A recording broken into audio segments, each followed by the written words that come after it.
A man stands beneath the flickering gas station light, grease on his hands, snow melting at his boots, his eyes calm but watchful. Across the street, a little girl draws a picture. In it, he's not a mechanic, he's a lighthouse. A crowd gathers not with anger but with silence that says, "We saw it too." Sometimes the loudest things are never shouted. Where were you the last time someone stood still so the world could shift? Let us know in the comments, and wherever you are watching from, we hope your day is kind, quiet, and full of light. Springwater, Colorado had a silence to it, the kind that felt earned after long winters and hard lives. Snow hadn't yet come, but the early November wind already had bite, stirring dust and brittle leaves along the town's modest streets. At the edge of town sat Wild Pines Gas and Service, a humble outpost off Route 6. Its chipped green awning creaked with each gust, and the flickering fluorescent lights above, Pump 3, were always a beat behind, as if hesitating to join the day. Inside the garage bay stood Isaac Monroe, a man whose presence seemed as quiet and steady as the mountains behind him. At 33, he carried himself with the calm of someone who had long ago accepted that the world owed him nothing and would take more if it could. Isaac was tall, about 6'2", with coffee-brown skin, broad shoulders, dusted with years of physical labor, and tightly coiled hair, always kept cropped neat. His jaw was angular, often tense from holding in words better left unsaid, and his eyes, gray-brown and heavy-lidded, held the quiet burden of someone who had learned to watch before speaking. He was wearing his usual work uniform, navy blue coveralls with a faded name patch and oil stains that no detergent could remove. He was loading a fresh tire onto a Subaru when the cruiser pulled in. The car didn't blare its sirens or flash its lights. It just rolled up quietly arrogant, like it belonged more than anyone else here. From it stepped Officer Chad Bensley, 27, clean-shaven, with a rigid jawline and buzz-cut blonde hair. He was tall, but walked like he hadn't grown into his height yet, chest puffed, chin high, every step rehearsed. His uniform was crisp boots, spotless badge gleaming under the dull morning sun. Chad was new to Springwater, transferred from a suburban department 2 counties east. Most in town knew little about him, only that he'd written more tickets in his first 3 months than the last officer had in a year. He didn't wave, didn't nod, just strode directly toward Isaac's hand already resting on the radio clipped to his vest. "Let me see your ID," Chad said flatly. Isaac looked up from the tire machine, one brow raised, hands still gloved. "Excuse me. I said, let me see your ID," the officer repeated, his voice firmer, now eyes narrowed. There was no greeting, no explanation, no reason, just command. Isaac exhaled slowly, not sighing, just measuring. He straightened his posture, wiped his hands on a nearby rag, and met Chad's gaze with quiet weight. "Are you accusing me of something?" Isaac asked. "You match a description," Chad answered, eyes flicking toward the service counter. "Just show me your ID and this'll be done." Isaac didn't move. "I've been here since 7:30. You can check the logs." Chad's hand hovered an inch higher on the radio. "Sir, I'm giving you a lawful order." "And I'm asking for the reason behind it," Isaac replied, his voice level, unbothered but unyielding. Just then a curtain twitched across the street. From inside the frosted window of Sweet Laurel Bakery, Melinda Crane had been watching. At 58, Melinda was a widow of 8 years, a woman of average height and wide hips with pale freckled skin and dark red curls pinned into a permanent bun. Her face was firm but kind eyes, tired but attentive. Life had not softened her, but it hadn't made her bitter either. She owned the bakery her late husband had built and spent her mornings rolling dough and watching the street like a hawk guarding a nest. She saw the way Chad stood, how his jaw flexed, how his fingers inched toward power. And she saw Isaac calm still, not hostile. That was all she needed. She reached for her phone without thinking, hit record, and kept the camera low behind the windowsill.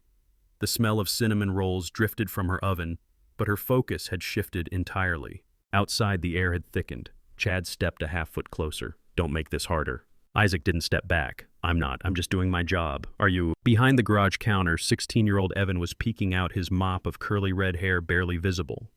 He was the son of the owner, working part-time after school, unsure whether to intervene or hide. Tension creaked like the awning overhead. Then a small voice broke through the air. Grandma asked a girl's voice from behind the bakery's front door. Melinda turned to see her granddaughter Emma just off the school bus. 11 years old, mixed race with tight braids and an oversized lavender hoodie, Emma was perceptive beyond her years. She blinked at the window and tilted her head. "Why is that policeman yelling at the tire man?" she asked. Melinda didn't answer at first.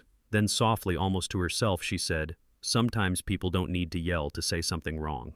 Emma frowned, but he didn't do anything. I know, Melinda said, her hand tightening on the phone. Back outside, Chad seemed to sense the crowd building behind the invisible veil of windows. He glanced at the gas pump cameras, then at the small boy watching from inside the store. His shoulders tensed. Fine, don't cooperate. I'll file it as obstruction. But he didn't move to arrest. He didn't call for backup. Maybe he felt the eyes. Maybe he felt something deeper. Isaac didn't flinch.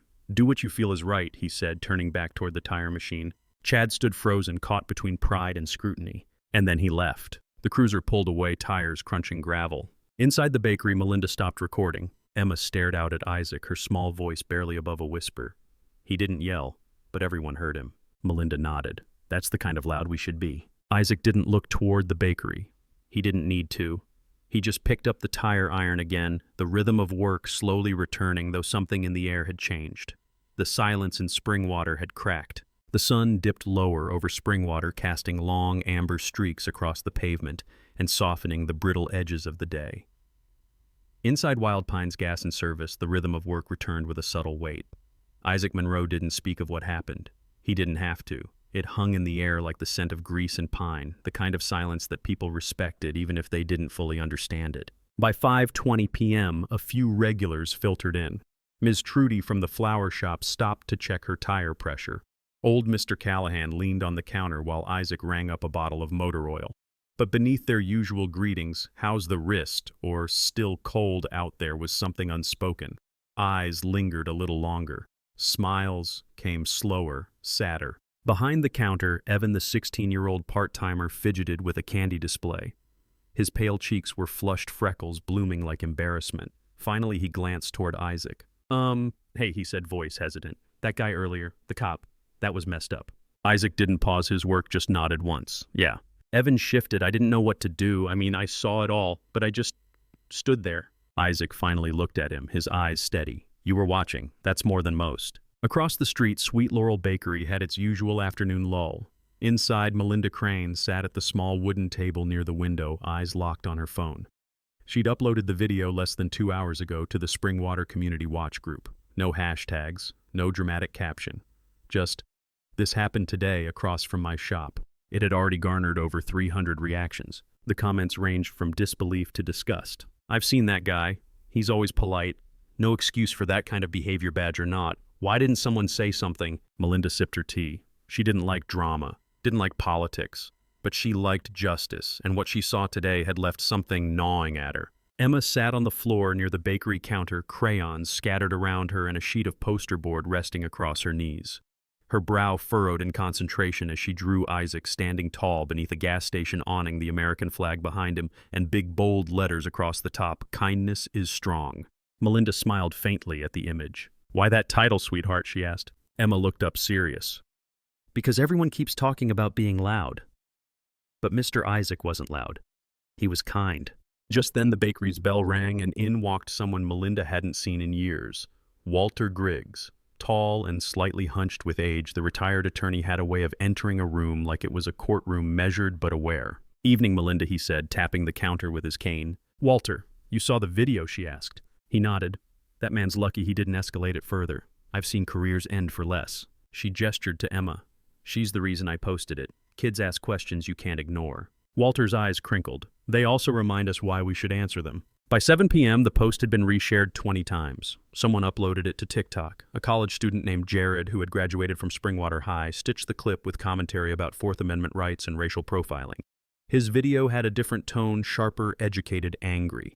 Meanwhile, Officer Chad Bensley sat alone in his patrol car parked outside the Springwater Mini-Mart. His hands were clenched on the steering wheel. The video was already circulating within his department. No official word yet, but the silence from his captain spoke volumes. He muttered under his breath, I was just doing my job. But even he didn't fully believe it. The way the man looked at him, calm, not scared, had unnerved him. Worse than anger, worse than yelling. That look was disappointment, and it clung to him like sweat. At 8:30 p.m., Isaac returned home to his small, modest rental on the outskirts of town. His house was quiet. No pets, no kids. Just a bookshelf near the window and a couch worn thin from solitude. He took off his boots, sat down, and opened his phone. He hadn't watched the video. But his inbox was full. Saw what happened. You handled that better than I could have. Don't let them silence you. If you want legal help, I know someone. He didn't respond. He just closed the phone and stared out the window. He wasn't looking for justice. He wasn't looking for attention. He just wanted to be left alone to do his job, live his life, and not be seen as a threat for existing. But Springwater was no longer silent. In the bakery, Melinda placed a sign on the front window, "We stand with Isaac." Evan, before clocking out, slipped a note into Isaac's locker. "Next time I won't just watch." And back in the gas station's security room, the owner, Mr. Leland Royce, sat rewatching the footage in silence. Then he picked up the phone and dialed the police department. "This is Leland from Wild Pines," he said. "We need to talk about one of your officers." Morning in Springwater broke with a strange hush, as though the wind itself had paused to listen. The bakery opened early as always, scenting the street with warm butter and cinnamon. But Melinda Crane's hands moved slower than usual as she rolled the dough. She was watching the news ticker on her old counter TV. Local video of police confrontation goes viral overnight. Springwater CO under national lens. She didn't flinch. She simply turned the volume down and opened the window blinds. Across the street, Wild Pines gas and service buzzed with the noise of compressors and the low hum of radio static. Isaac Monroe was already deep into a brake job, sleeves rolled up, arms streaked with grease, his silence steadying the room. The man worked like someone who had made peace with chaos by refusing to let it enter him. And yet the weight of eyes, sympathetic, curious, anxious, pressed against the garage walls. By 9:12 a.m., a dark blue Lexus pulled into the lot. From it stepped Walter Griggs Kane in one hand, manila folder in the other. The former defense attorney moved with the confidence of someone who'd outlived both enemies and mistakes. He entered the bay, waiting patiently until Isaac wiped his hands and raised his eyebrows. "Mr. Griggs, Isaac, you've been on the news." Isaac nodded. "Didn't ask to be. Rarely do the right people." Walter handed him the folder. "That's everything you'd need if you choose to file a formal complaint. I also included contact info for Civil Rights Council in Boulder. Good folks, quiet, smart." Isaac hesitated. "I'm not trying to make this bigger." "You didn't make anything," Walter said gently. "You just stood still. That's what made it loud." They stood in silence until a clattering behind them broke the moment, Evan rushing in with 2 coffees. "Sorry, forgot your sugar, Mr. Griggs." The teen blushed, fumbling with napkins. Walter smiled. "Son, don't ever rush quiet strength." Across the street, Melinda had placed a flyer on the bakery door, "Community Dialogue. This Saturday, 6 p.m. at the library. Let's talk about what we saw. All are welcome." She didn't know who would come. She just knew silence had already done enough damage. Emma, sitting at the counter, was folding letters. Melinda's idea. Each note had a drawing from Emma and a handwritten message like, "We see you," or "Thank you for being brave." They would be taped to community bulletin boards, slipped into lockers, and left on windshields. At 11:47 a.m., Officer Chad Bensley received a phone call from Captain Nora Gaines. "It wasn't long. You're off duty until further notice. Report to Internal Affairs at 8 tomorrow." He didn't respond. Captain Gaines, 52, was known as a woman who played by the book but wrote her own margins. A military veteran turned police reform advocate, she'd been watching the town shift beneath her badge for years. Now something had finally cracked. That afternoon she visited Wild Pines. Isaac saw her before she stepped inside and paused what he was doing. "Mr. Monroe," she said, adjusting her jacket. "I'd like to speak if you're willing." He nodded toward the lot. "Out there's quieter." They walked beyond the pumps beside the fence where cattails rustled near the drainage ditch. No cameras, no windows, just air and honesty. "I won't offer excuses," she began, "but I will say what happened wasn't right. It doesn't reflect this department. It doesn't reflect what I stand for." Isaac looked ahead. "It reflects something." She exhaled. "It does, and I won't pretend it doesn't. But what happens next, how we learn from it, that's what I came to ask you about." He turned to her then. "You think a conversation's enough?" "I think conversations become culture," she answered, "but only if they're not the last step." He didn't reply. She didn't push. Instead, she handed him a small card. "We're forming a citizen review board. We need someone grounded, someone not interested in noise." Isaac stared at the card, then tucked it into his pocket. "I'll think about it." That evening, a group of local high school students painted a mural on the back wall of the town library. It featured a silhouette of a man standing calmly under the awning of a gas station, surrounded by words, "Strength is stillness. Justice begins with eyes open." The mural was unsigned, and yet everyone knew what it meant. Back in the bakery, Melinda closed early. She stood at the counter watching the last slant of sun fall across the empty street. Emma tugged her sleeve. "Grandma, why do people say quiet people are weak?" Melinda bent down, brushing a braid from her granddaughter's face. "Because they think yelling is the only way to be heard." Emma tilted her head. "But Mr. Isaac never yelled." "No," Melinda whispered, "and look who's listening now." It was Saturday, and the wind over Springwater had changed. Not in speed or direction, but in tone. There was something stirring in it now, something alert. At Sweet Laurel Bakery, Melinda Crane adjusted the chairs near the front window, wiping down the tables with practiced ease. Her hands were steady, but her mind wasn't. Tonight was the community meeting at the library. For years, Melinda had risen early, baked in silence, smiled politely to customers, and closed her shop by 6. But today she would speak in public for the first time in a very long time. Across the street, Isaac Monroe stood alone in the garage bay, polishing a freshly replaced wheel hub. A quiet Saturday shift. Evan was off, Mr. Royce had errands, and the town seemed to move with a kind of hesitant respect.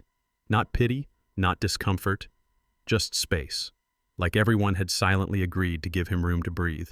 Isaac liked that. He didn't need apologies. He didn't want to become a symbol. He wanted decency to feel normal. But decency, like silence, was hard to trust these days. At 10:27 a.m., his phone buzzed. It was a text from Walter Griggs. Public defender in Denver wants to meet. No pressure, but they're watching. Isaac didn't reply. At 11:15, another message came, this one from Captain Nora Gaines. Citizen board proposal is approved. Want to co-write the community statement. Still, Isaac said nothing. Not yet. Meanwhile, at the library, preparations were underway. A large meeting room with creaky floorboards had been dusted and opened. Rows of mismatched chairs faced a podium under flickering fluorescent lights. Someone had printed the phrase "Springwater Speaks" and taped it crooked above the wall. Melinda and Emma arrived early. Emma carried a stack of her hand-drawn Kindness is Strong flyers, placing them gently at each seat. Melinda set out a tray of scones near the back, nervous energy fluttering in her chest. She hadn't addressed a crowd since her husband's funeral. "You sure you're ready?" Walter Griggs asked, arriving with a binder and 2 pens. "No," Melinda said, then smiled.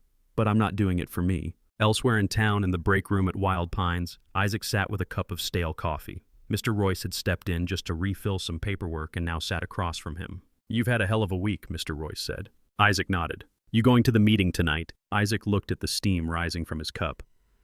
"Don't know. Feels like everyone else is talking about me.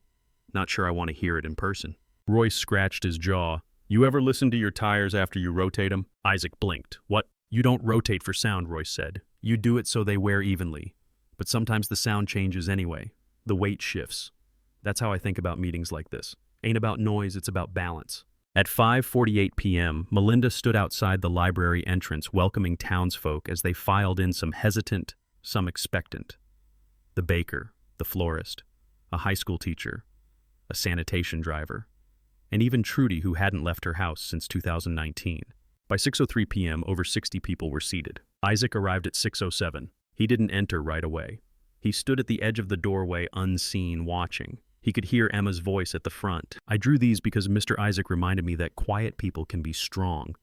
And I think Springwater can be strong too." Applause followed. Not wild, not performative, just honest. Isaac exhaled and stepped inside. Melinda stood next. Her voice shook at first. "I didn't record the video to go viral," she began. "I recorded it because I was afraid of what might happen if no one else saw it. I've spent years watching this town change, some for better, some not. But I know what I saw that day. And I knew silence wouldn't help." Captain Gaines was next. She wore no uniform, no badge, just a wool sweater and lines under her eyes. "What happened wasn't acceptable," she said plainly. "And we are making changes. But I'm not here to speak for the department. I'm here to listen." For the next hour, residents shared. Some confessed past silences. Others shared stories long buried. And when Isaac was finally handed the mic, he didn't stand behind the podium. He remained seated in the front row, turning slightly in his chair. "I didn't want this," he said. "I don't want to lead anything. I want to change my oil in peace. I want to help Ms. Trudy fix her tire and not be asked for ID while doing it. That's all." He paused. "But I've lived in places where silence swallowed people whole. And I'm starting to think this town isn't one of those places. That's something." He passed the mic back. And people stood one after another, not with declarations, but with presence. By the end of the meeting, there were no formal conclusions. No resolutions passed. But outside the library, under the streetlight flickering like uncertain hope, Isaac saw something he hadn't expected, neighbors waiting to shake his hand. Not because he'd done anything extraordinary, but because he hadn't let himself be erased. Emma gave him a letter she hadn't read aloud. It said, "Thank you for showing grown-ups how to be brave." Isaac tucked it into his jacket pocket. And when the wind swept through the parking lot, cold but somehow cleaner, he looked up at the stars and whispered, "That's enough for tonight." Sunday morning crept into Springwater like a hymn, soft, slow, and humming with something sacred. The mountains were dusted with new snow, barely visible beyond the low clouds, and everything seemed wrapped in a silver quiet, the kind that came not from absence but from deep reflection. At Wild Pines, the gas pumps were still blinking from overnight freeze. Inside the garage, the heater hissed, and Isaac Monroe sat at the break room table pouring 2 sugars into a chipped mug. His mind kept returning to the words Emma had handed him the night before, "Thank you for showing grown-ups how to be brave." He hadn't slept much, but not from anxiety, from motion. It was as if something inside him had begun to shift, and now it refused to be still. That letter, her voice, the quiet nods from neighbors who never used to meet his eye, none of it had changed his life. But somehow, it had reminded him he was part of one. Around 900 a.m., the bell above the front door jingled. It wasn't a customer. It was Trudy from the flower shop in her wool coat and rain boots carrying a paper bag. "I made blueberry scones," she said, almost shy. "Don't eat them all at once." Isaac smiled genuinely. "I won't." She lingered at the counter. "You know, I used to think none of this was my business. Then I realized I live here too. You reminded me." She left without waiting for a response. Later that morning, a teenage boy named Daryl stopped by with his father's truck. The boy looked nervous, fumbling with a $20 bill for a simple tire patch. Isaac knelt beside the wheel. "You learning to drive yet?" Trying to, Daryl said. "My dad said you're the best one in town to talk to about brakes." Isaac chuckled. "Then your dad has good instincts." They talked while their compressor hummed. Nothing big, just the kind of conversation that builds trust one sentence at a time. Meanwhile, across town at Sweet Laurel Bakery, Emma sat behind the counter with a pile of envelopes. Melinda had turned the community's outpouring into a new tradition, kindness mail. Every Sunday, anyone could write a thank you or encouragement card and drop it in the quiet courage box at the bakery. Emma's job was to decorate them. Today she was coloring a card addressed to Evan. It said, "Thanks for trying. Trying is brave too." Melinda was behind the counter sipping coffee when a woman walked in, someone unfamiliar. Tall, maybe mid-40s blonde with a brown leather satchel and soft lines around her mouth. Her coat still carried flakes of snow. "I'm from Channel 8, the woman said gently. "Name's Lori. I've been sent to cover your story." Melinda wiped her hands, eyes wary. "We're not a story," she said. "We're a town." Lori nodded. "Then maybe it's time people knew what a real town looks like." Back at Wild Pines, Isaac was wiping down his tools when Evan returned after the weekend off. His gait was slower, more cautious. "Hey," the boy said, hands in his hoodie. "Sorry I wasn't at the meeting." "You okay?" Isaac asked. Evan nodded. "Yeah, just, I didn't know what to say." "You don't always have to say something," Isaac replied, handing him a wrench. "Sometimes showing up is enough." They worked in silence after that, but it wasn't uncomfortable. It was the kind of silence that lets people breathe. That afternoon, Melinda and Emma arrived with a basket of cinnamon rolls. Not for sale, just for the crew. Isaac raised an eyebrow but accepted with a half smile. Melinda didn't stay. She just set them on the counter and left. On the way out, Emma whispered, "They're still warm." "Thank you," Isaac said, and meant it. By evening, as the last customers drove off, Isaac sat again in the break room. This time he wasn't alone. Walter Griggs had returned this time with a draft of the community statement for the Police Citizen Board. "You don't have to be the face," Walter said, "but your name carries weight now." Isaac looked at the draft. Words like accountability, dignity, trust, all true, all fragile. "I'll sign it," he said, "but I want a line added." Walter waited. "Put this, we honor the strength of those who didn't look away." Walter nodded. Outside, dusk settled over Springwater. Not heavy, but like a quilt pulled gently over tired shoulders. At the bakery, Emma posted a new message in the front window. A sentence she'd come up with herself. Quiet doesn't mean weak, and kindness doesn't mean small. No one needed to sign it. Everyone knew who it was for. The snow in Springwater melted early that year. By mid-March, crocuses had started poking through the soil outside the town library, and for the first time in months, the sidewalks no longer crunched beneath boots. Everything felt lighter. Even the wind carried less edge. It was the kind of change you almost didn't notice until you realized you were breathing easier. At Wild Pines, the front door now bore a new sticker beside the hours of operation. It read, "We serve with dignity." No logo, no sponsor, just a sentence. Isaac had put it up himself. He'd come in early that day. Something about the quiet before the sun settled always helped him think. And there was a lot to think about lately. The Citizen Board had officially launched 2 weeks prior. Not a flashy opening, no ribbon cutting, just 12 chairs in the town hall basement and a sign-up sheet. Isaac had agreed to serve as vice chair. Not because he wanted the position, because he wanted the next person to have a better day than he did that afternoon in November. This morning he sat in the break room with a cup of tea instead of coffee. Evan had brought it from the bakery across the street. It's chamomile, the boy said, handing it over like it was sacred. Emma said it helps with thinking. Isaac smiled. She's not wrong. Across town, Sweet Laurel Bakery had added a bulletin board called Voices of Springwater. People pinned letters, newspaper clippings, small drawings. One was a sketch of Isaac under the gas station awning done by a local high school student. Another was a note from a traveler who'd seen the town's story online and detoured just to stop in. It read, "This place feels like people care." Melinda kept her head down through most of the attention, but she quietly agreed to sit for an interview with Channel 8's Lori. The segment aired on a Sunday night under the title "The Town That Didn't Look Away." It didn't trend, it didn't explode, but it reached people who needed it. And that was enough. Captain Nora Gaines, now entering her 53rd year of life and 28th in service, had rewritten 3 department policies by spring. Bias training became mandatory. Community response protocols were rewritten with input from Isaac and Melinda, and Officer Chad Bensley had resigned quietly. No press, no formal discipline, just a transfer file that closed a chapter he'd never expected to write. Emma, now 12, read that note out loud at the first youth writing showcase at the library. Sometimes the people we think are loudest are actually the quietest inside.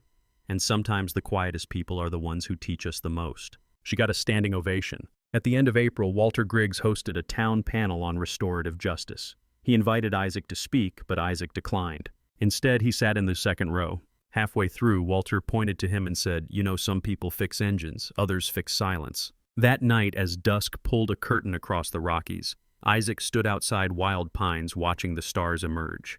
The garage smelled like old oil and metal shavings and something else now belonging. He pulled out the letter Emma had written months ago. The edges were worn. He'd kept it in his wallet this whole time. "Thank you for showing grown-ups how to be brave." He smiled, folded it back, and walked home under a sky that no longer felt so heavy. The silence in Springwater remained, but now it was the good kind. The kind that follows healing. The kind that holds space for what's next. Sometimes God doesn't send a storm to move mountains. He sends a quiet man to stand still until the winds change. In the soft strength of Isaac, in the compassion of Melinda, and in the innocence of Emma, we are reminded that miracles often arrive not with thunder, but with stillness, dignity, and grace. Let this be a reminder in our daily lives. We don't need to shout to bring change. We just need to stand where it matters. Speak when it's hard, and love even when the world forgets how. If this story touched your heart, please share it with someone who needs hope today. Leave a comment below and type Amen if you believe that God still works through quiet hearts. Subscribe to join our journey of faith, compassion, and courage, and may God bless every one of you watching.